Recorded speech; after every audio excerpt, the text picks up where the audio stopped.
Hello everyone, myself Dr. Bharat Singh Meena, Assistant Professor in Chemistry from Government College Kota.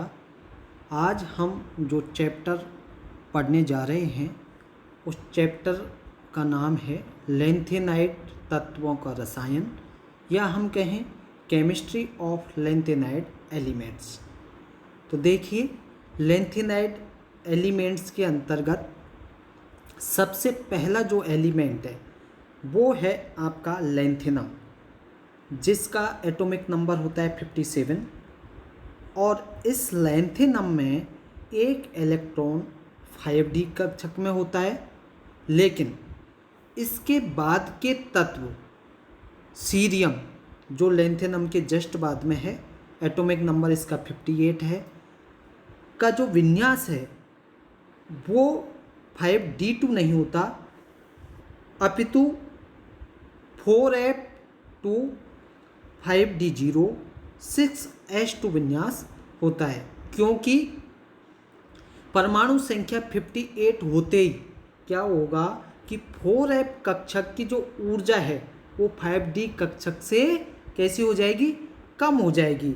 आप इसको जो अपन just slide में पढ़ेंगे, next slide में उस डायग्राम के माध्यम से भी समझेंगे कि किस प्रकार से इस 5d कक्षक की एनर्जी 4f कक्षक से कम हो जाती है, जिससे क्या होता है कि जो 58वां इलेक्ट्रॉन आते ही 57वां एंड 58 दोनों ही इलेक्ट्रॉन 4f कक्षक में चले जाएंगे और आगे के इलेक्ट्रॉन 4f कक्षक में बढ़ते जाएंगे।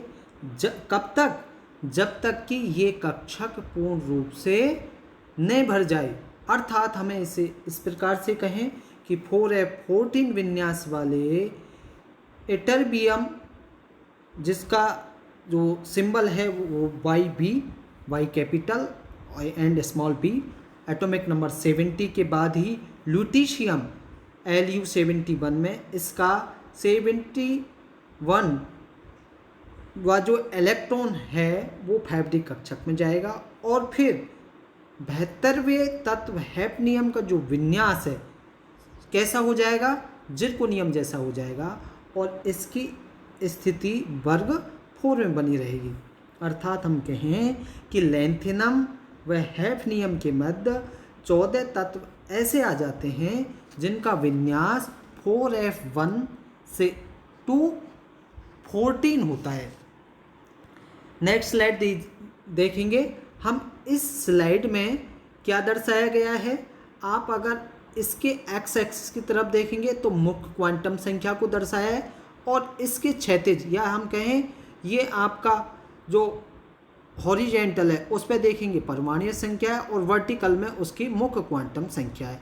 तो यहाँ क्या होगा कि परमाणु संख्या के साथ परमाणुीय कक्षकों की ऊर्जा में परिवर्तन किस प्रकार से होता है। जैसे प्रीवियस स्लाइड में मैं बता रहा था कि जैसे ही 4f की एनर्जी 5d से कम हो जाएगी, यहाँ देखिए ये 4f है और ये 5d है, तो 4f की एनर्जी 5d से कम हो गई।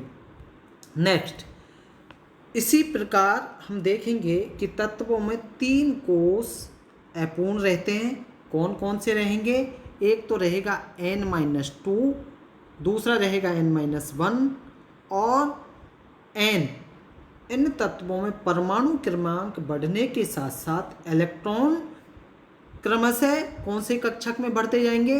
n-2 f कक्षकों में बढ़ते जाते हैं। इसलिए इन तत्वों को हम क्या कहते हैं?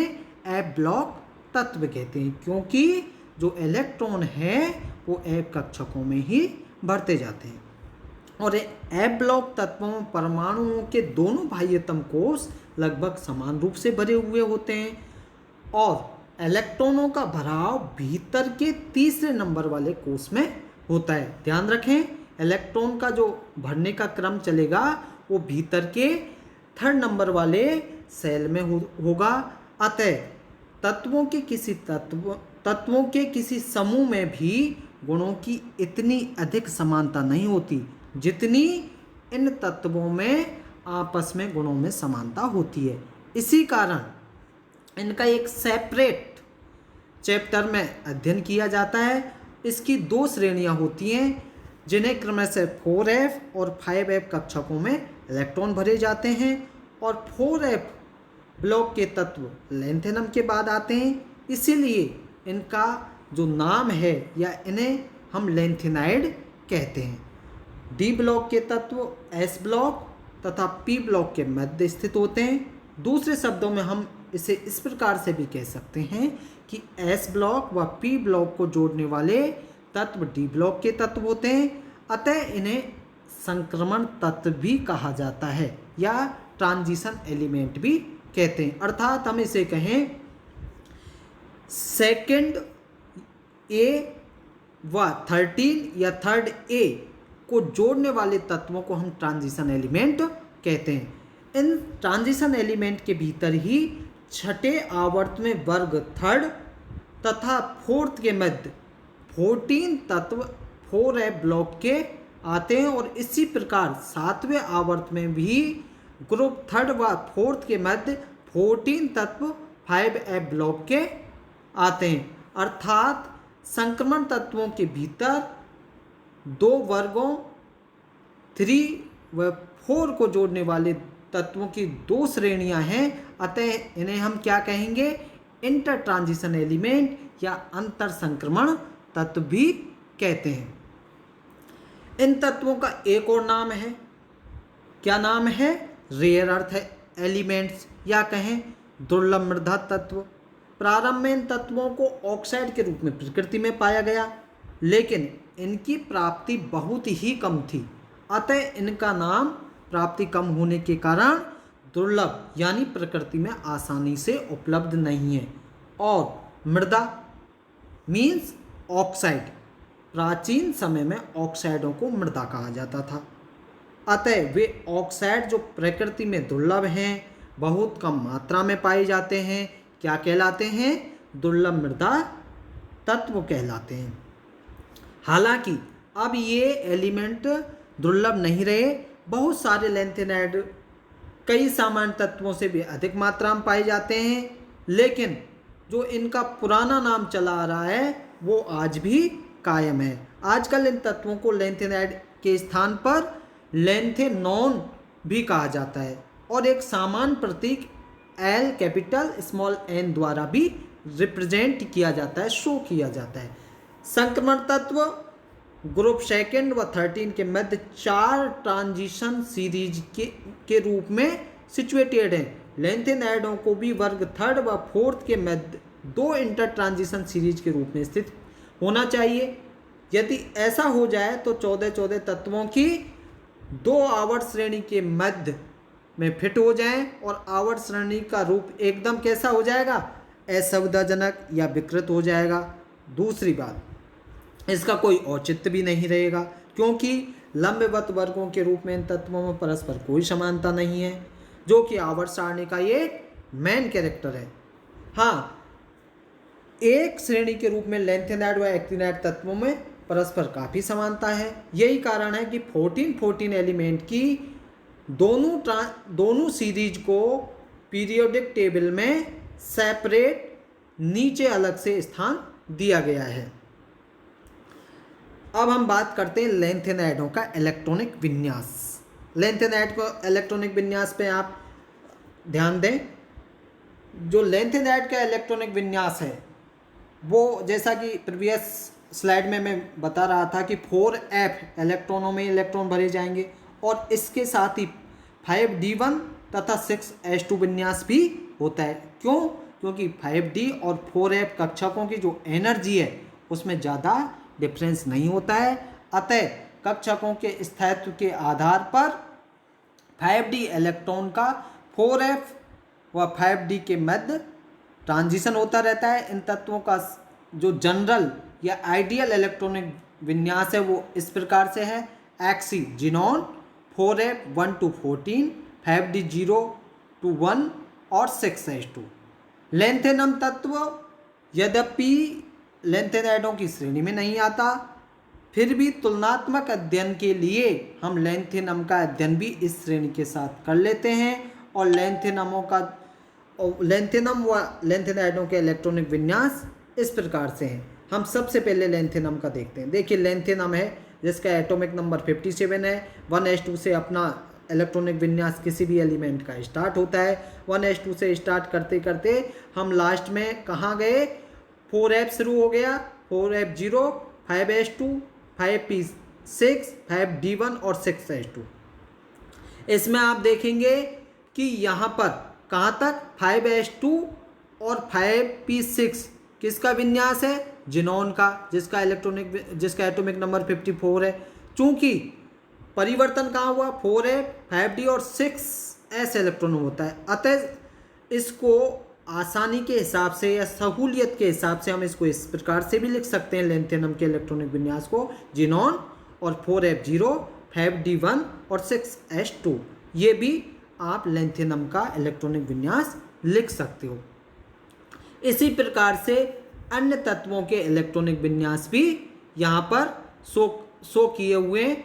और देखेंगे इसमें सीरियम का इसी क्रम में चलेगा, और praseodymium, neodymium, promethium, samarium, europium, gadolinium, terbium.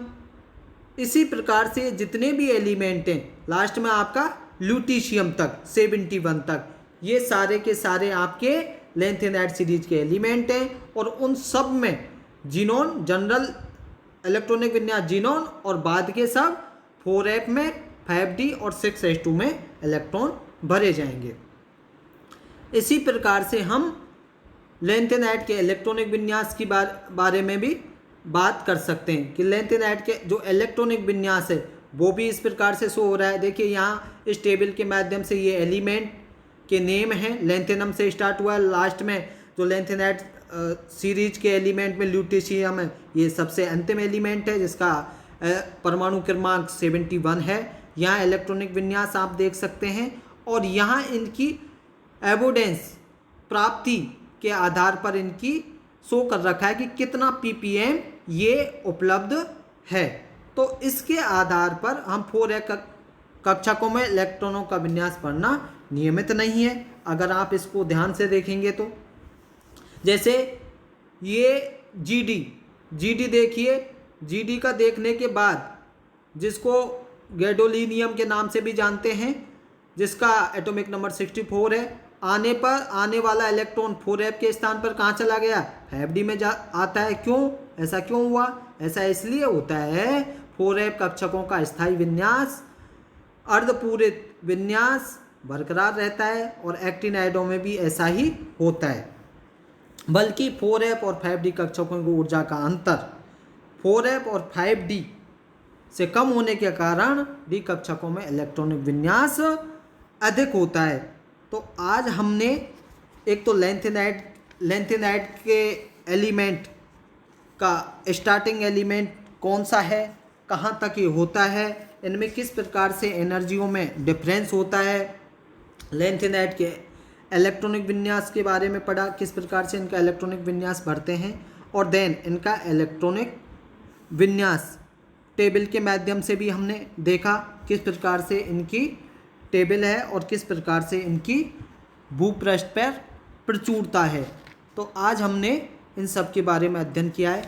Next chapter में जो हम नेक्स्ट लेसन में हम डिस्कस करेंगे वो लेंथेनाइडों के बारे में ही करेंगे, और उनमें हमारा टॉपिक रहेगा ऑक्सीकरण अवस्थाएं।